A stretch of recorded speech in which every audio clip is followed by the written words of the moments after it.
The name, the Bible, often suggests to us that what we're reading is a single book. The problem is if we think like that, we can often be slightly bemused by the Bible itself, because the Bible is made up actually of 66 books, and each one of those books is different from the others. Some of them have similarities to each other, some of them are written by the same authors, but actually in the 66 books we discover all sorts of different writing. And one of the keys to reading the Bible successfully is knowing which kind of writing you are reading at any one time. Over here we have one of the Gospels, and we can see in it the words from the Gospel texts.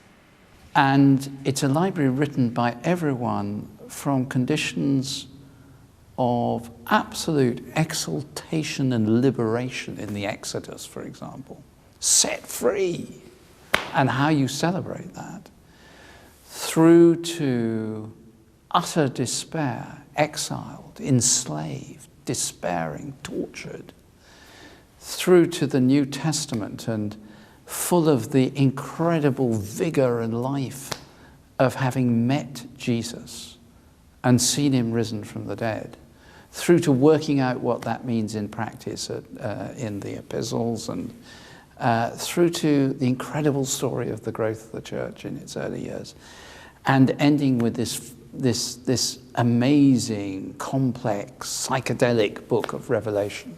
Probably my least favourite are the legal texts, just because they're not exactly the racy reading. yeah. The laws, yes. They're not very exciting, are they? But it's so hard to choose, isn't it? Because there's the historical texts which just have these wonderful stories. There's the gospel accounts which introduce you to Jesus, the Psalms. But I probably, if I were to plump onto one, my greatest love are the Paul's letters. What about you? What's your favourite? I think that would have to be the Psalms. Yes. I've loved them all my life, and I never kind of exhaust the reading of the Psalms.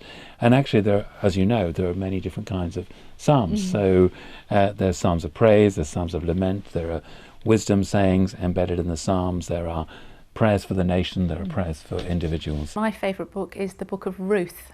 I just love a good story, and the Book of Ruth is a fantastic story. Love, loyalty, God's provision, and it's got a very happy ending, and I'm a sucker for a happy ending. I grew up hearing Bible stories, and they shaped me, and they taught me I was a child of God, and they challenged me to offer myself to the ministry of God. But if I was looking at books, I'd probably go I'd have to go for a gospel because they're about Christ, and I'd probably pick Matthew, Luke, because they've got a lot of parables in, and the parables, for me personally, very important. I am reading it, but I find it very hard. But my previous time of reading it, I have underlined things that I find meaningful. So in times of trouble, I will open it and say, come on, answer this, and he does.